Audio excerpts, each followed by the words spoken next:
Hey, this is Rick with Mike and Rick Outdoors, and today, or this week, Mike and I are out at 11 Mile Reservoir near, Lake George, Colorado. And we're out here fishing, but I wanted to show you something. And I've already shown you guys how I sleep, the best I've ever slept when camping. And Mike does this also now. But before I tell you that and a little bit more, please like, subscribe, share, and turn on notifications so you'll be alerted as soon as we put out new videos.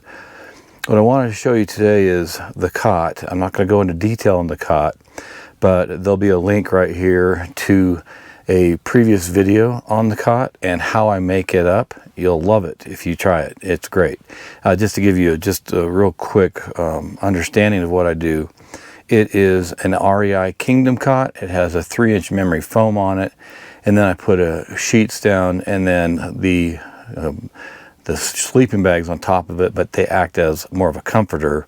And also what that sheet does, especially the fitted sheet, it holds that memory foam so it doesn't slide around. Check it out, you'll really like it, but you'll see it here, but I'm not going to go into it in detail. What I really want to show you today was, I've got several things here, and I'm going to take this camera and show you around. But things I've learned from when Mike and I were out camping in October this last year, 2022, at the Miramonte Reservoir, and it was down to 12 to 15 degrees at night. It was freezing, so staying warm was important. But it was also about how, staying warm at night, sleeping. And what I realized when I was out there that time was, and I had more gear, and I had 2 tables and all, but I had my cot right up against the side of the tent to give me more room in the middle. Well, that makes it more cold. I've realized when it's really cold, you want to pull your cot away from the tent. Right now, you can see over here, I have a nightstand over here, or an end table. I have 2 of them. And they're Coleman nightstands.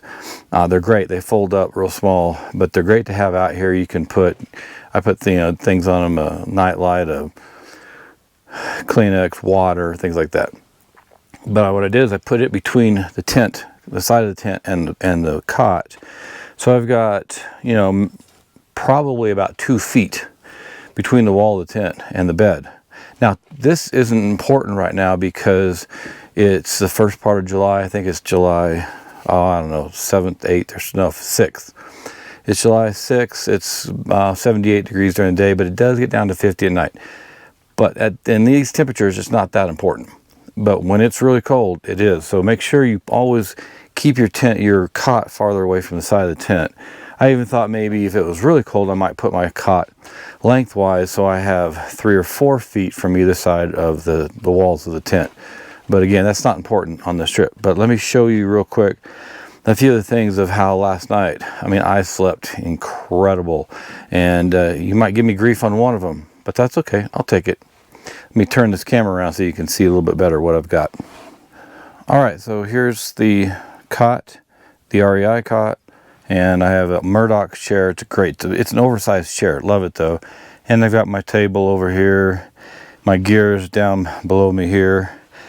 And then over here, I have a Mr. Heater, portable heater, propane heater. It's not the portable, it's the bigger one, but it's the Mr. Heater propane heater. So let me just tell you a little bit what happened. So let me show you the cot real first. I just want to give you a glimpse of this. So I've got this other end table right here, and it's real nice to put things on. But if you look down here, you can see it's got this 3-inch memory foam, and then I've got another foam on top, below it. Don't really need that. But then there's this Kingdom cot, and it's got probably 1 inch, 3/4 inch padding on it, and these feet that are round feet that keep from puncturing the floor of your tent. So it's a really, really nice cot. All right, so I was sleeping here last night. It was getting down to 50. It was actually really windy, and it was 50 degrees and windy. And I sleep around with 67 to 68 degrees at night. Well, 50 is okay if you basically want to go jump inside your sleeping bag and go to sleep.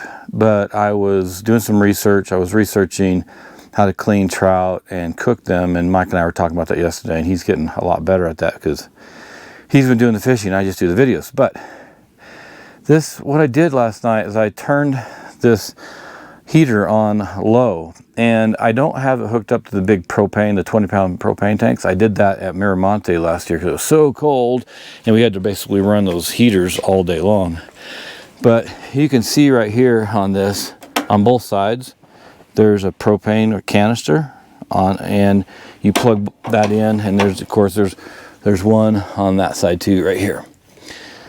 And then what I did is I got this fan right here. Let me get the information for you. So it's new. I haven't used this before, but I'll tell you what, it works really, really good. So it is boy, it says SignStec. SignStec. It's a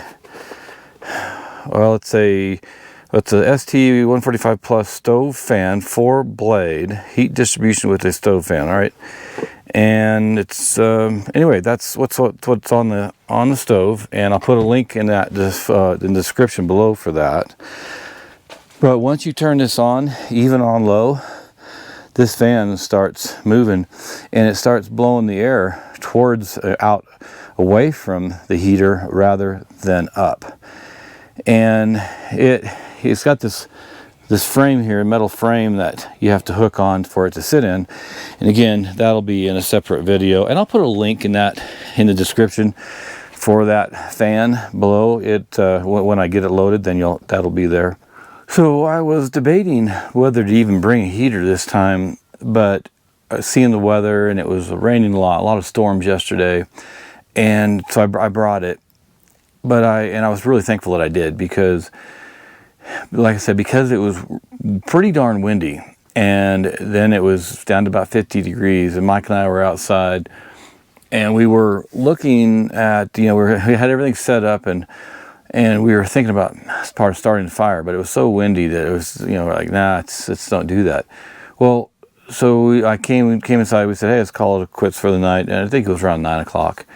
And I came in here, turned on my lantern, and then I turned on the heater, and that cold, that damp, it wasn't damp because it's dry out here, but that coldness and the wind, because I get this 4-season tent. It's a Kodiak canvas Flexbow tent. I think it's an 8-person tent. I also have a link in the description below for it. But I'll tell you, just the keys of staying warm is having a good tent, having a good cot, having a heat source if you need it, and a great way to sleep and staying warm. Because I turned it on low, and I sat here in my chair, and again I was doing the research, and I was looking up videos. We have cell service here at 11 Mile Reservoir. In case you want to know and come out here, there is cell service.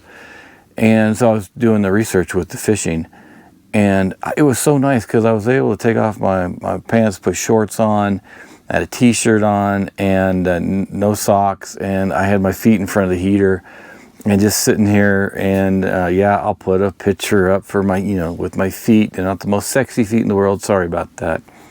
But it was so nice. I was just sitting here relaxing in my tent, away from the wind. It wasn't chilly anymore, and it was great. And then when I thought maybe might be too hot sleeping at night, but I had the heater about 6 feet or so away from the cot, and then it was on low. But I'll tell you what, I slept so good last night, and cot plus getting that chill out of the air. Again, you don't need it, and that's the one thing you might want to give me grief on. It's like, okay, real men don't need the heater and they could sleep. Yeah, I've done that my whole life. But it was kind of nice. It was nice having some warmth in the tent. Just saying, give me all the grief you want. But that's it. If you've got great ideas and advice, tips about how you camp, what you camp in, how you stay warm, what you like to do, I'd love to hear from you. Leave a comment below. If you'd like to give me grief for not being, real man, go ahead. I can take that too. I'd love to hear your tips, tricks, any advice you have. Very interactive channel. and we like to respond, learn stuff from people, and then also give advice. So that's it for today. Thanks for joining me here with Mike and Rick Outdoors in the great state of Colorado at the 11-mile reservoir, again by or near Lake George, Colorado. A lot of good fishing out here. The trout are big.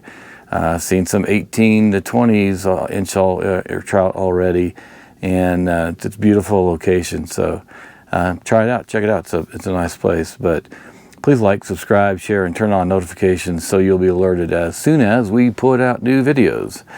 And I will see you, and Mike will see you back out here in Colorado, or actually next year we're going to be up in Canada, and we're going to be spreading out, going different places. But we'll see you soon in another video.